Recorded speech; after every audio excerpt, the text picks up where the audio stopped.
Ready to explore the cutting edge of digital infrastructure? I'm Carrie Charles, your host of Let's Get Digital. Join me as we dive into the ideas, technologies, and leaders transforming the way we connect. From wireless telecom to fiber networks, data centers, and beyond. Sponsored by Broadstaff in partnership with RCR Wireless News. Now, let's dive in and let's get digital. Welcome back to Let's Get Digital. I'm Carrie Charles, your host, and I'm so glad you're here. We got a great episode for you today. Today's episode is one of those conversations that reminds you that telecom is not just about technology. It's about people, safety, and resilience. My guest today is Marcelo Cataldo. He is the CEO of Digicel, the largest mobile provider in the Caribbean. Marcelo has led an incredible turnaround, which we're going to hear about in a few minutes, bringing stability, focus, and innovation across Digicel's footprint of 25 countries in the Caribbean and Latin America. Marcelo, I'm so glad you're here. Hi, Carrie. Thank you for having me on your program. Yes. So let's start with you. I want to hear all about your story, a little bit about your early career, maybe leading up to becoming the CEO of Digicel, maybe some moments that really shaped you. Okay, so I come from a small country, Paraguay, in the heart of South America.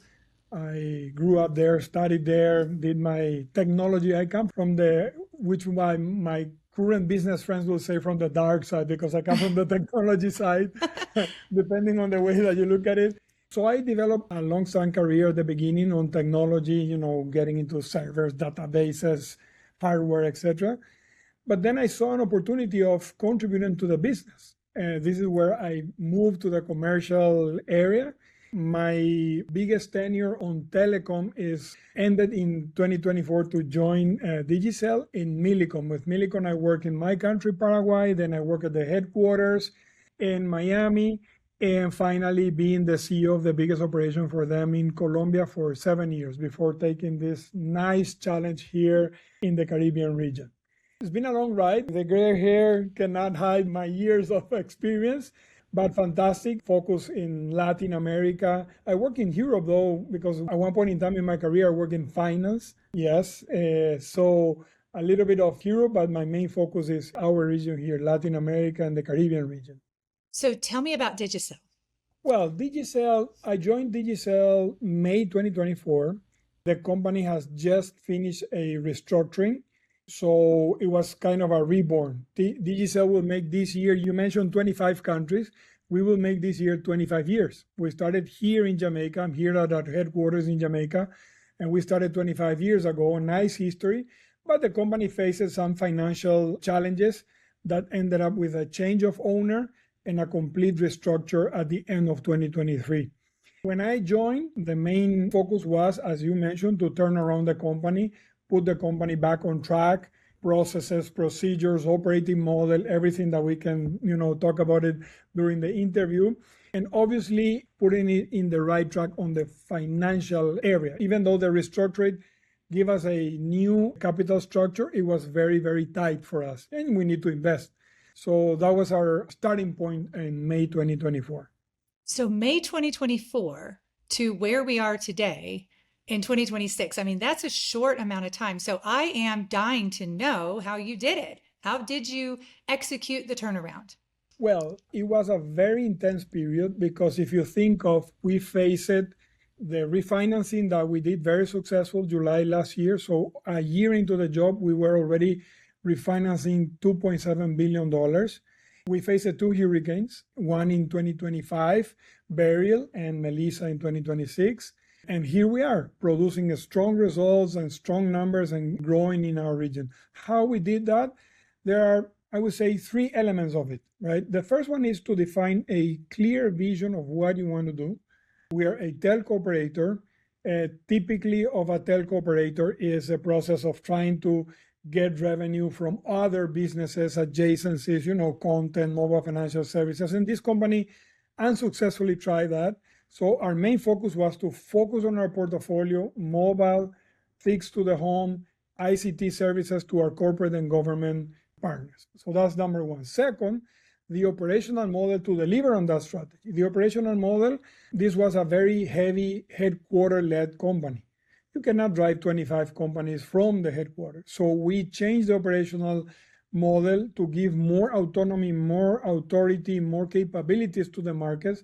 And we as a headquarters, we are the guidance, we provide, the processes, the procedures, and obviously we manage the portfolio of investment of those countries. And the third, which is the most important, is the people and the culture that you need to deliver the operational model to be able to deliver on your vision. So these were the three things we did really, really fast, changing the organization, changing the team, changing the people to be able to be where we are today. Well, we're going to talk about where you are today, and it's exciting. And I just want you to know, Marcelo, when I spoke to you on our earlier call, I mean, you're just such an inspiration. And I got off that call feeling, I don't know, not just inspired, but just excited about the future. So stay tuned. I have a question, though, about there are parts of the Caribbean that are still years behind. And you said some of the customers are still on 2G. So where do you see the biggest opportunity to really leap forward, both commercially and also for the biggest social impact? Yeah. Well, in my experience of working in several countries in Latin America, you see Latin America usually from the telecom perspective, right? Usually 3-4 years behind the US, behind Europe. In the launch of 4G, in the launch of 5G, in the offers, in the ecosystem that we provide as telco to our communities and customers. Well, the Caribbean is again another 2 or 3 years behind Latin America because, as I mentioned to you, we still have users with 2G, 3G, only voice.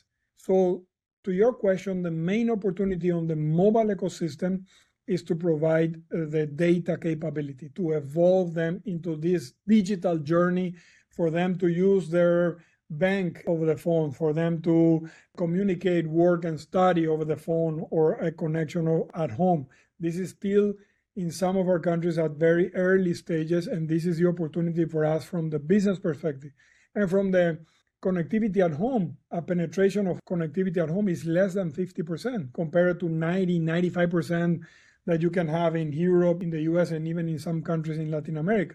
So everything that you see from the business perspective is at early stages. And that is connected to our outstanding, but also very important participation into our communities, right? Helping them to move up in this value chain of the digital ecosystem gives them more capabilities for small businesses to trade not only at their neighborhoods, but to trade across all the region, to have more visibility of their brands, to protect them with cybersecurity, everything. We are doing a lot of consulting to them for them to understand what does it mean cybersecurity. I have all these 100 options, but what is the right one for me? So it's a lot of work very close to our customers to help them in this journey. So Digicel is headquartered in Jamaica, as you said. Let's talk about the devastating Hurricane Melissa, October 2025. What did this experience teach you about leadership and also about what customers truly need from a telecom provider? We need to be mindful that we are in one of the most climate vulnerable regions in the world, right? So for me, the one word response to your question is resilience, right? Resilience from the ground up, right? Hurricane ready towers, backup power, not only one, but two. We're working on solar, smart site security, and then the recovery process, because a hurricane will come and some devastation will be there. So how fast can you recover?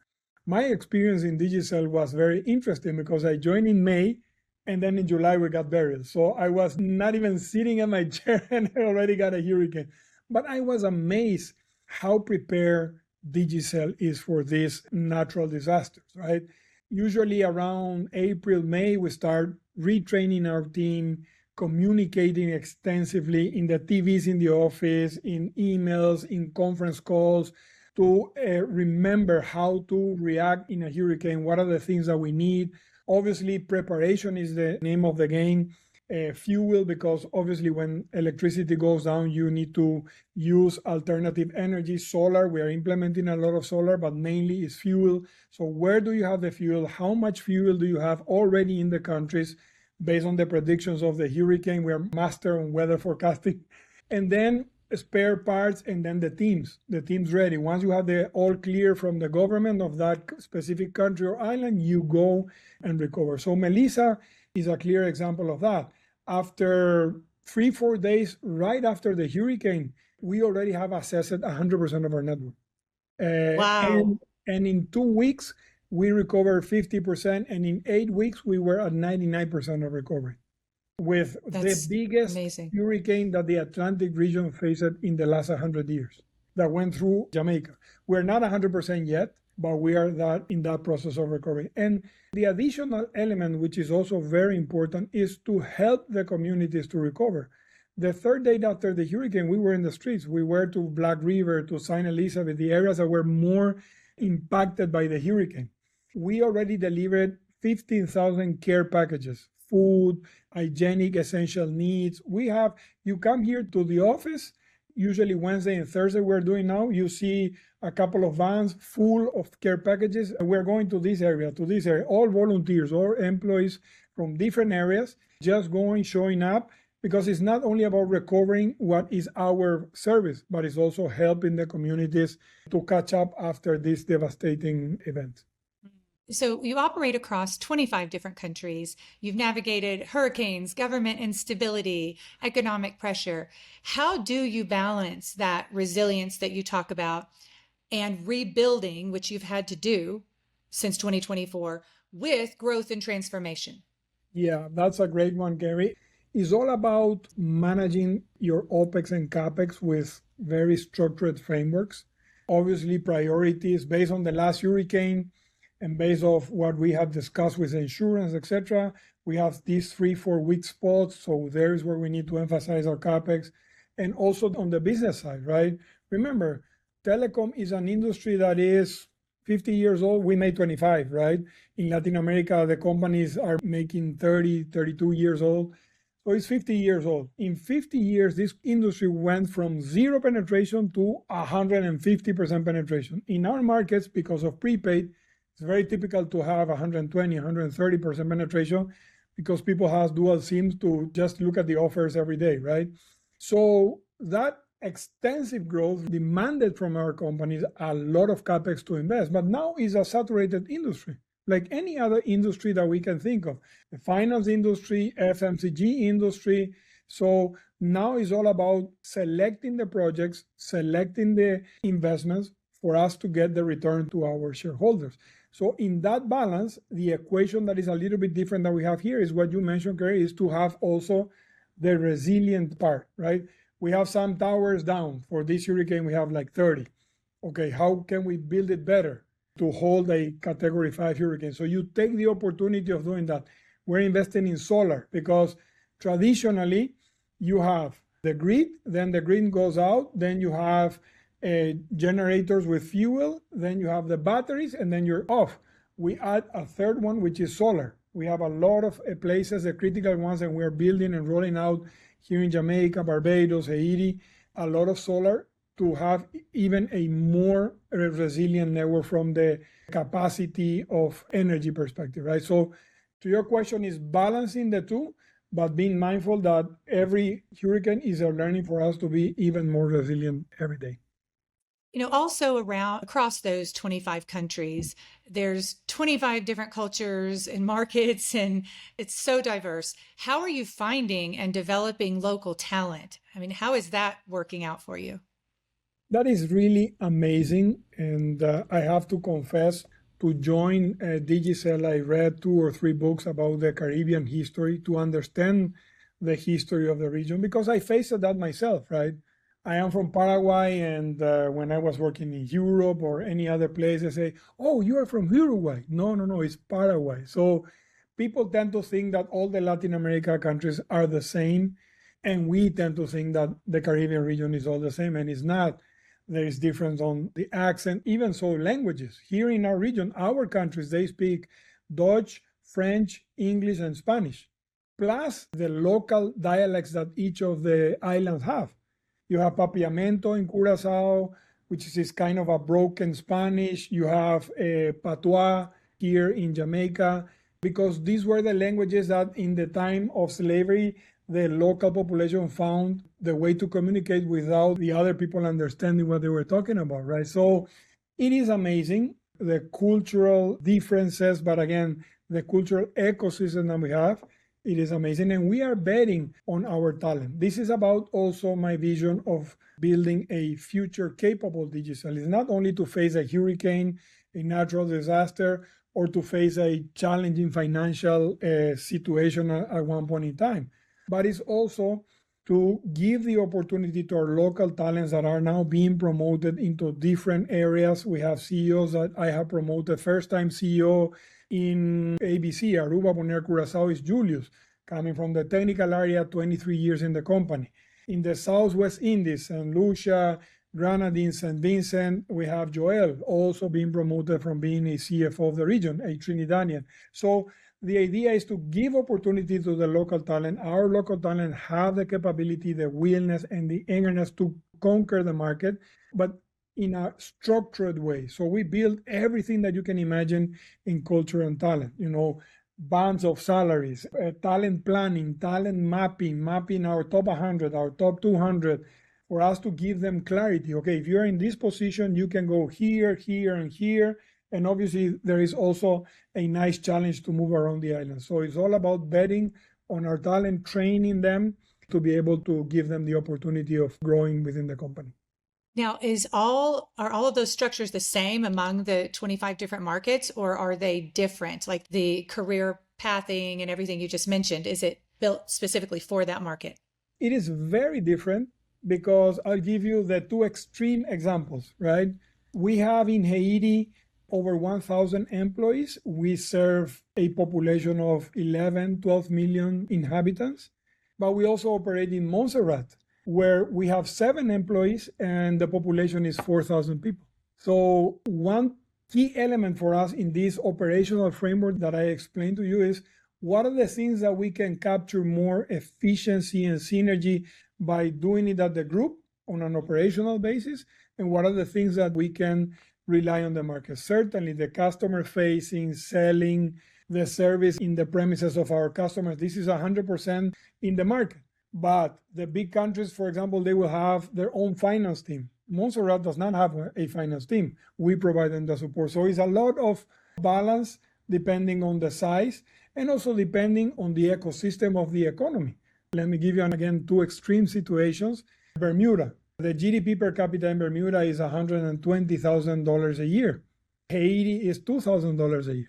So you need to understand that to see what is the potential of people that you have to provide certain functions to the countries and then provide the synergies at the group. Yes. So let's talk a little bit more about Haiti. In a market like that, where power and infrastructure can be extremely unstable, what does it teach you about the real responsibility a telecom operator has to its communities? Well, every day our team there show up to work, which is already a challenge. It really reinforces our responsibility, right? In Haiti, we have around 70% market share. We provide connectivity to the main companies, embassies, government entities. Plus, we serve millions of Haitians in mobile. So it is very important for us to understand that every time that we are there selling, serving, receiving a customer in our stores, selling top up, whatever you can think of, we are fulfilling a mission, right? In a country that does not have electricity at this point in time, 100% of our network runs on fuel. You cannot imagine the logistic work that our team has to do to be able to distribute fuel for our network to be up. Our team there, they are masters in electric engineer. They talk about megawatts and gigawatts and kilowatts and the size of the tank to fulfill the fuel, less time to drive to sites. It is amazing how our team operates. We are really proud. Number one priority for us there is the security of our team, security of our people, and obviously the resilience. We are deploying a lot of solar because of the situation of the energy in Haiti.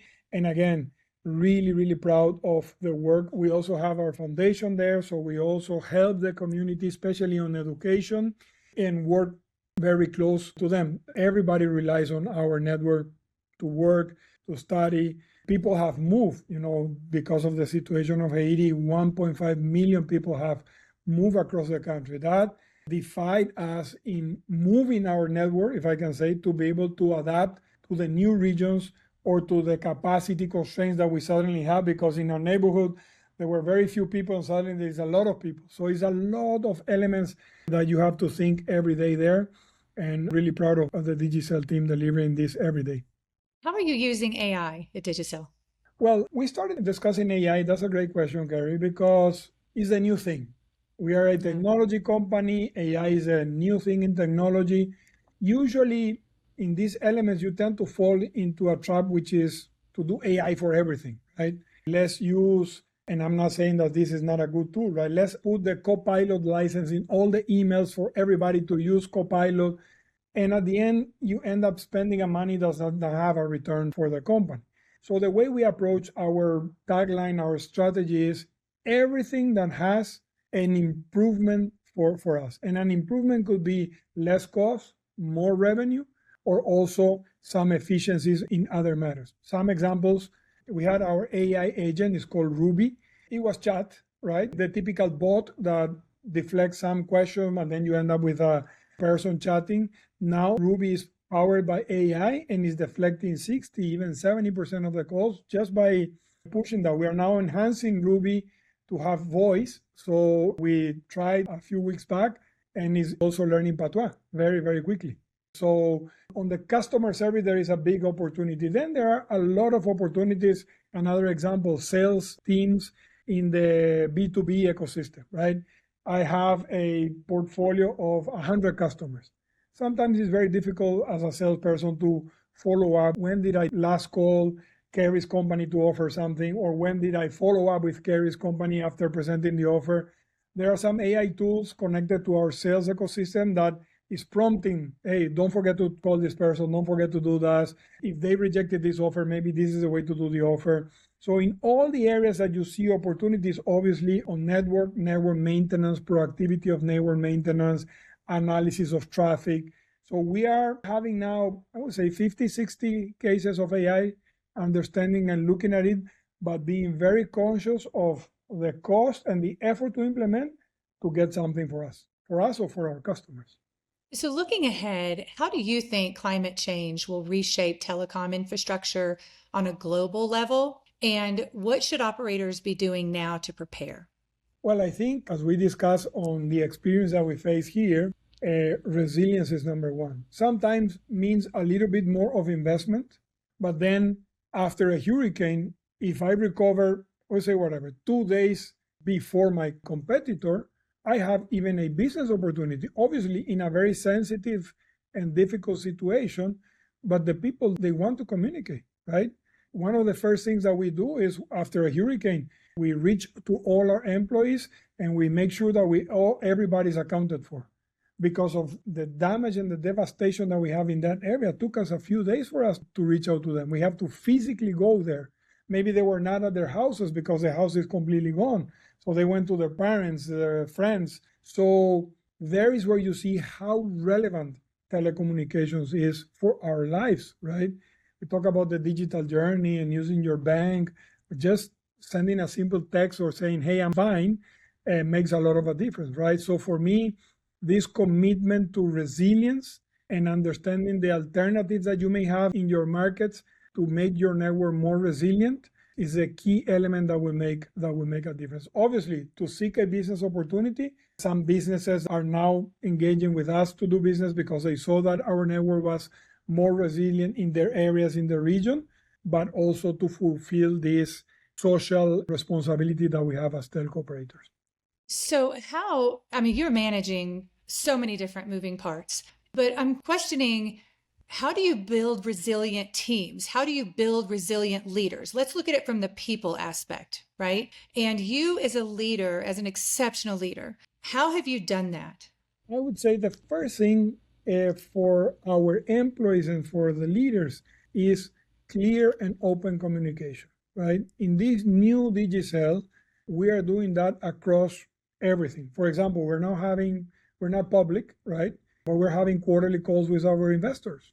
So every quarter, I sit with my CFO and we talk about the quarter results and we show them the numbers. I frequently visit them to talk about what is going on at Digicel. What are we doing? I was last week in New York facing a very different weather than what we have here in Jamaica to talk to them, to talk to the banks. So in the same way to your employees, team, this is the way we're going to focus. Vision and strategy, operational model, and this is the culture. This is what we're going to bring to you guys.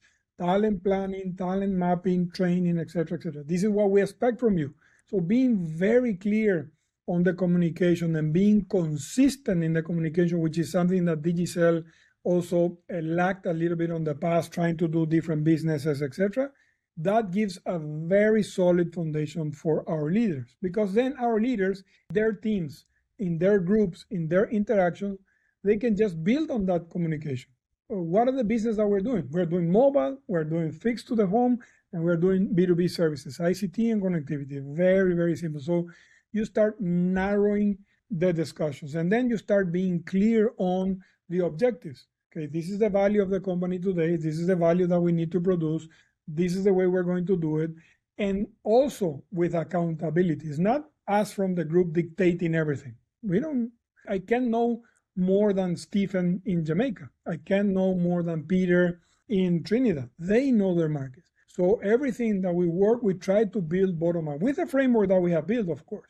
So clear communication, focus of the company, and working together with accountability in the right place, for me, is the best foundation for leadership. Then this is my way of working. I push really hard. When we obtain 10, I want 11. When we do 11, let's go for 15.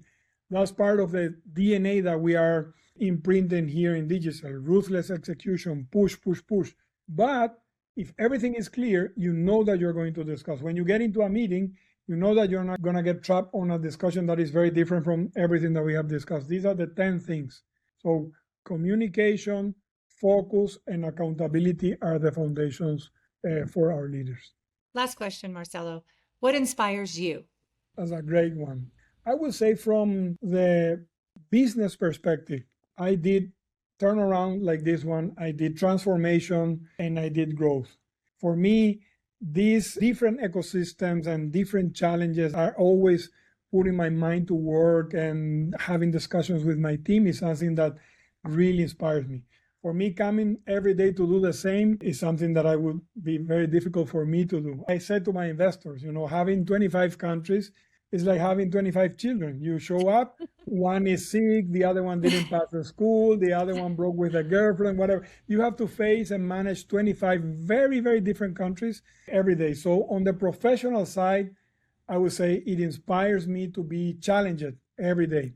On the personal side, I learned with my 20 plus years in telecom, the impact that we can have in our society.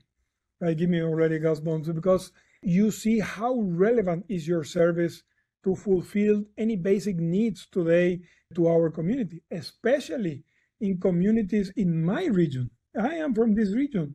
So I grew up in Paraguay. I remember my first computer at home. I remember everything that my dad and my mom did to raise me, and the difficulties that you face as a third world developing country, which is the way the world tags us.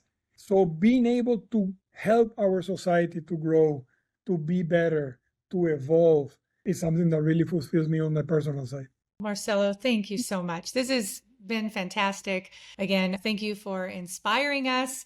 And I just cannot wait to see the rest of your journey and all your challenges and adventures to come. So I appreciate you being on the show. Thank you, Carrie, and thank you for giving us this opportunity to tell our story and to show up to your very big audience. Thank you very much. Of course, of course. We'll talk soon. Thanks for tuning in to Let's Get Digital. This podcast is powered by Broadstaff, a national staffing firm specializing in digital infrastructure talent. Don't forget to subscribe, leave a review, and join me next time as we explore more stories at the intersection of technology, talent, and transformation. Until then, let's get digital.